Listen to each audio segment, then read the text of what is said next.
it just felt really blue. Like that's the color of my music, in my opinion. That's the color that I felt. Why do you feel that color? It's very electrifying. Because a lot of people see. I've talked about it the other day with somebody, but people see music in color a lot of the time. Yeah. And sort of relate it to For that. sure. But why? So why do you think this emulates blue for you? I just feel like the music is very like electrifying. It's very hype, upbeat, turnt, and blue. It just feels like a burst of blue energy, essentially. In my opinion.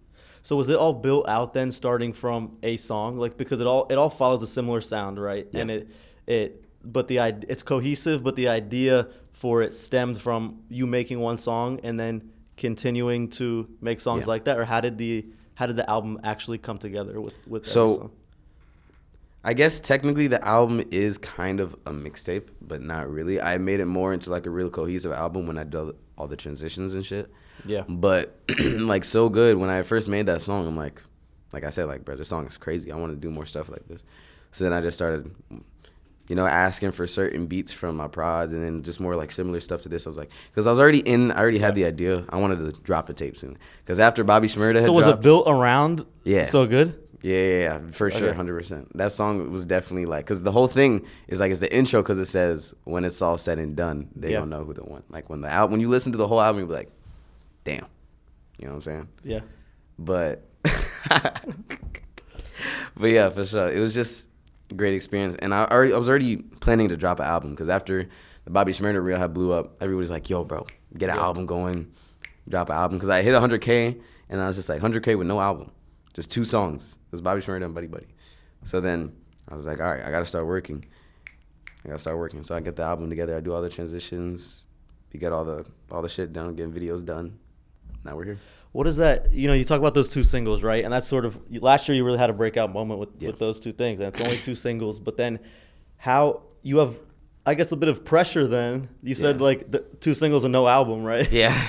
And you have this pressure with this stuff starts For blowing sure. up, but then you're like, oh shit, I gotta put an album out now. Mm-hmm. What did it feel like? Because now you're making those 2 songs. I don't know what it was like creating those, but now you're creating from a space of like, I have eyes on me now, and a lot more eyes on me. So what did it feel like going into the album, having to create with now even more people watching versus those 2 singles? Going into the album, I was just like, I really want this to be a good first impression. If no one has ever, like, maybe you've heard those singles somewhere on TikTok, on Instagram, like you just heard sprinkles of the song, but then this album is really supposed to just show, all right, this is what I'm about.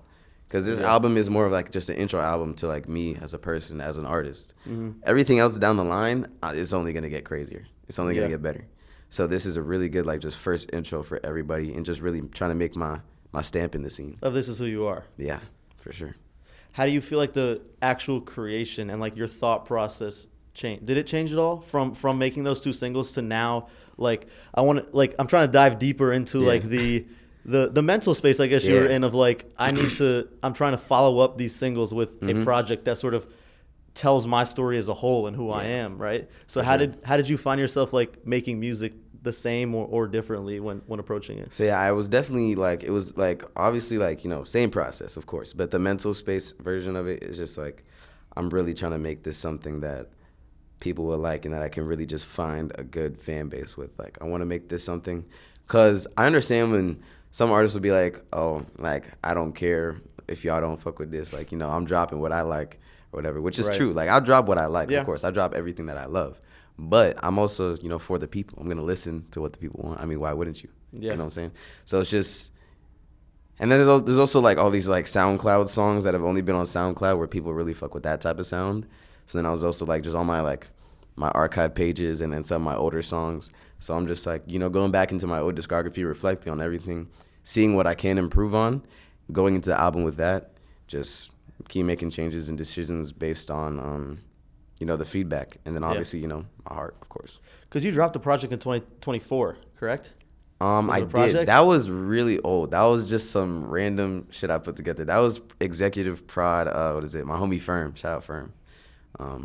But do you count that as an album? I think it was more of a mixtape. I just put it as an album, but it was just like all the same type of beats from the same prod, because it was all prod one person. Well, a few co-prods on some songs, but yeah. So how do you feel like you changed from that project to this project? From that project, I mean, it was just a run and gun. I was just like, I just wanted to put something out, because I guess I thought I was gaining a following or some bullshit. I don't know. But I wanted mean, to it put was before something those out. two singles started way, popping off. way before. But I was just really close with Firm at that time, and we're still really close. So I mean, I was just always using his beats, and like all the shit that I hopped on from him that was getting popular, it was like his beats. So I was like, yeah, let's get a little mixtape album going. So I just dropped that. Didn't think too much about it. Now it's like, just a thing of the past. If you were there, you were there. But It was a moment. yeah, it was a moment. Do you feel like, you talked about sort of people saying, I'm just going to drop music because it's what I like, and it's not focusing too much on what other people are saying. Mm-hmm. But naturally, I think it plays a part in how everybody feels. Everybody pays attention to it, regardless if you want to or not. It's For sure. part of it now. We're talking about social media and all that. Oh, yeah. How much does that play a factor into the creation of this, right? Because you have those two singles that do really well. Yeah. And I imagine there might be a piece of you that's like, maybe I should just make something that's similar to these, or how can I sort of replicate this? But how much does that weigh on you in when you were making the project of like, I need to listen to what people are liking and what they're saying? Yeah. So I definitely had a bunch of thoughts being like, okay, how can I make I feel like I guess every artist first blows that maybe they have that thought of like, how can I make this happen again? How do you find the pattern? Yeah. How do you redo that?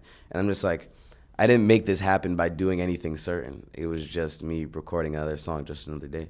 So I'm like, I'm just going to keep doing what I did, and it just keeps working. So honestly, for me, just being myself and just really staying true to myself as well, listening to the same music, doing the same things, playing the same video games, living my life, normally how I want to. It's more of just like a natural occurrence of just getting back into that pocket of music again, for sure. Doesn't seem like you feel too much pressure then. Nah. Because, I mean, bro, I've been grinding for a long time. So I was like, I knew this was going to come at some point, and I'm very ready for it. Yeah.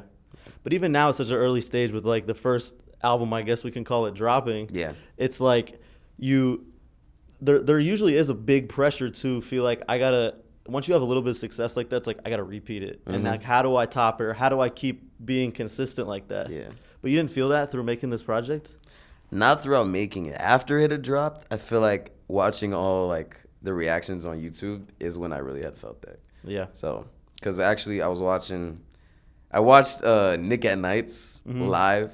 Yo, I love Nick. Shout out Nick. But I watched it live, and he was like, "Oh man, this is god awful."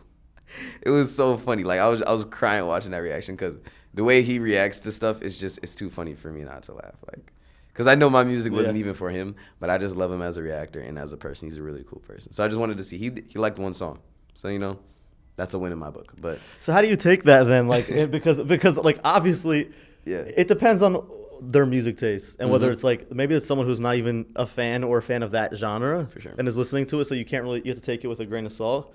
But then how did that make you feel seeing that and then reacting to something obviously you put a lot of work into and that means a lot to you, but you get a reaction like that from somebody? How does that? I mean, you do hate all the time in adversary. So, I mean, it wasn't really anything crazy because I'd seen, just as much there was hate, I've seen 10 times the love. So I was like, why am I focused on the negative? So, I mean, I was like, all right, well, I might as well just have fun with it now because I already dropped hottest shit of the year, you know what I'm saying? So I was like, might as well just fuck around, just watch the reactions, have fun with it, laugh, and then just give appreciation to the people who actually do like it. Because even if they didn't like it, the thing is, I think just me not worrying about it and just being chill about it, because some people might crash. I'd be like, what you mean my album trash? Blah, blah, blah, blah, blah. It's just like I was very positive. Like in Nick's chat when I was watching, I was very positive. In the comments of every video, I was very positive, just showing out love, just being like, appreciate you for listening. And I think it's more of just, you can not like the album, but you can respect it. Yeah. That's what a lot of people were just saying who didn't like the album. They're just like, I see the work that you put in, and I respect you as a person as well. You're very cool, very chill. Because not everybody likes the same type of music. Yeah. And it can be a good, I'm assuming there's albums for you, there's albums for me that are like, that I can respect that it's a good album, but it's not my type of music. Yeah, I guess that tea for sure. That what speaks to me. What do you feel like you learned through the process of making the album? Because it's out, you got the reactions to it, good and bad. But what do you feel like now you can take into the next project? I would say probably a little bit more versatility for sure. Because this album was obviously very cohesive. And another feedback I had seen was like, oh yeah, all the beats just kind of sound the same. It's because, using the same prods, working with the same people, which is fine. Because that's what I intended it for it to be. It's an album, But in the next anything that I'm doing, I'm just incorporating more genre because I can do a lot. Yeah. This is only just like the smallest fraction of what I can do. So, yeah. And in the versatility like that, it's especially, I think it's difficult with your generation because, you know, a lot of people tend to feel like the genre is oversaturated. And they feel like, you know, how do you stick out from each other? How do you stick out from the Slayers? How do you stick out from the other people who are making this kind of music? And so how do you feel like, you know, through making this project was that weighing on you at all of like, I need to make something that feels different than what's out right now? Honestly, the way I see it is like, if you have to worry about that, I don't think you should be doing it. Because it's like... How so? The reason why certain people have different, or like some people stick out is because that's just them. Like, let's take like Che, for example. Yeah. Like, all the shit that he was doing was shit that nobody else was doing. But he wasn't doing it on purpose. He might have been. I don't know him. Yeah. But I'm assuming, you know, nigga was just being himself. Nigga was just, you know, doing what he wanted to do, the music that he fucked with. He was doing whatever. So that's what I'm doing. I'm not necessarily worried about sticking out from the Slayers, Osamas, or all this other shit. I'm just doing me. And if some people think I'm a clone, I think I'm a clone. If some people don't and they really fuck with me, then they do. That's really cool. Either way, I'm getting money and I'm doing my thing. So I'm like, I don't really care. It's all good publicity. So I don't really care. And you're making what's true to you then. Yes. It's like you don't feel like you need to change it up because you're doing the music that you enjoy and what speaks to you the most. For sure. You can't please everybody, so you might as well just do what you want. Yeah. I think it's interesting just because you have to deal with all that sort of stuff regardless. Like you have to deal with the people who the clone stuff, just everybody sort of in the, you know, I've talked to people about it. I've talked to Raining about it. Right? Yeah, Rain. Shout out Rain. I love Rain. So it's difficult that you're in a situation like that you have to even, you know, people, you have to hear it at all. Yeah.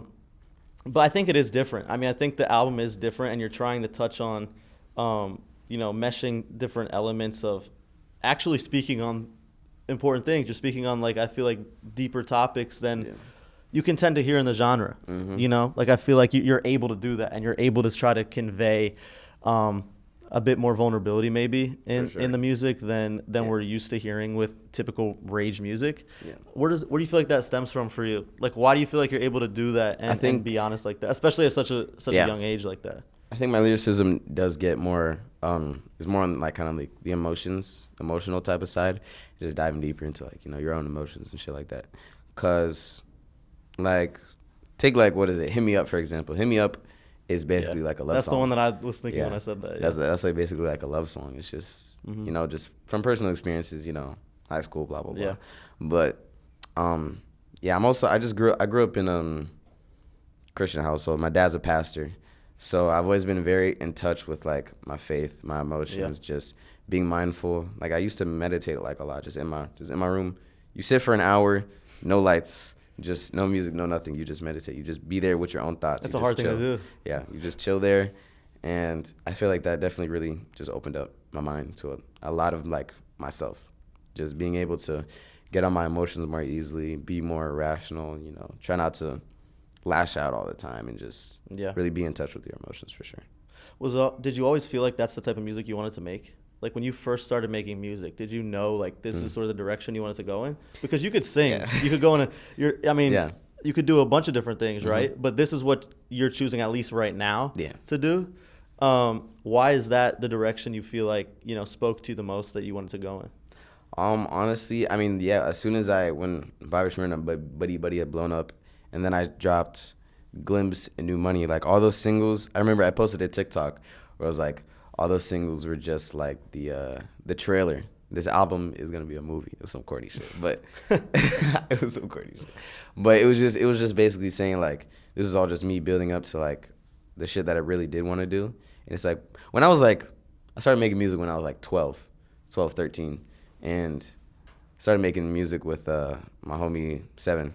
He's over there. You can't see him, but started making music with him way back in like early 2021. Oh, actually, I remember the date now. It was August 2021 is when I'd first downloaded BandLab.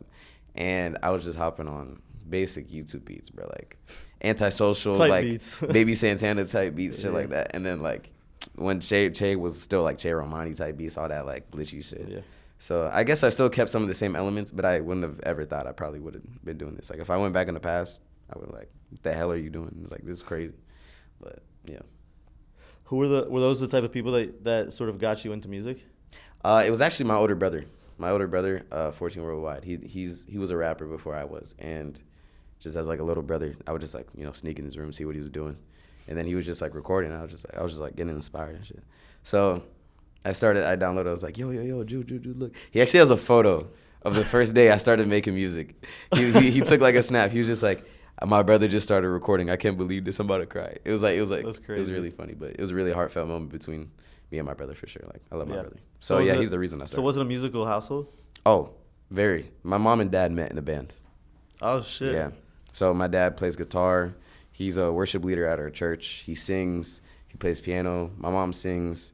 My little sisters, they dance and sing. My brother plays piano, raps. So a very creative household. For sure. It's very loud all the time. Yeah. All the time. So where did that then translate like into? Obviously, this is a lot different music than being in a band or being in a choir or whatever. Mm-hmm. So where did that love stem from then for you? Because you weren't necessarily around it from the jump. Yeah. But I mean, maybe just from what you were listening to, the things you were interested in, and obviously your brother. But where did you start to find that love for this type of music? I was definitely like a bot before my brother introduced me to like all this shit. Like, bro, I was listening. So what were you listening to before then? I was probably not a bot. I was just listening to like regular mainstream stuff before I started getting into like the more like underground scene, like really being able to find my music taste. But I remember I used to think Cardi was so ass, bro, just because TikTok was always like, oh, he's just a mumble rapper. And I was like, I was a sheep, bro. And then the first album he showed me, my brother, was Whole Lotta Red. Like, that's a crazy first album to show, I'm going to be honest, for Cardi. But it just really put me on. And then I went back to self-titled, went back to Dial It. And you liked Whole Lotta Red when he first showed it to you? I liked Whole Lotta Red when he first showed it to me. I feel like it had to grow on a lot of people. Yeah, it did. But I think it was just, I didn't know of Cardi like that at the time at all. So when I first heard it, I was like, damn, like this is some way different shit than what I was listening to. Because I was listening to like, I would say probably like Cordae. I really liked Cordae, and I still like Cordae. Cordae is hella hard. And Cochise. I started listening to Cochise kind of after I got introduced to Cardi, because that's like where that whole lane came from. But as soon as I heard that shit, and I was like, wait, I got to dive deeper. So then I downloaded SoundCloud, and I was like on TikTok more, and my feed started getting more like underground type of shit. And this is when like the whole like 1500 group was blowing up, like Tana, Slumpin', like the Antisocial dudes like Fazo, Chulo, all of them.